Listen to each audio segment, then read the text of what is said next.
করে পেতিনির মতো দেখতে লাগে তারে বলি মা গো মা কালো ভালো লাগে না বলি মা গো মা কালো আর ভালো লাগে না।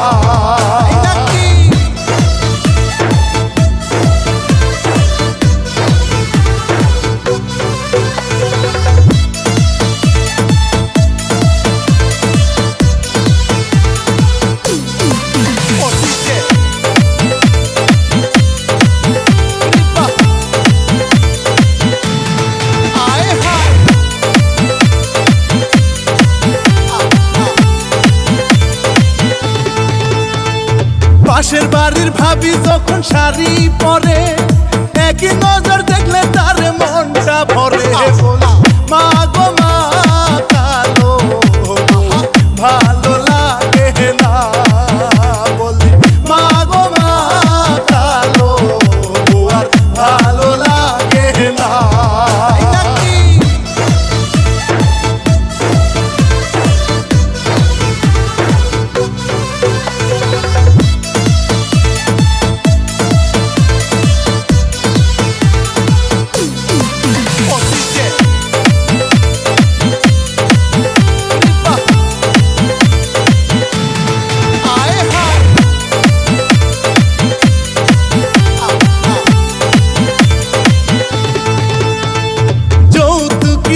মাগো বিয়া করাইলা আমার মনটা মাগো নাহি বুঝিলা বলি মা গো মা কালো ভালো লাগে না।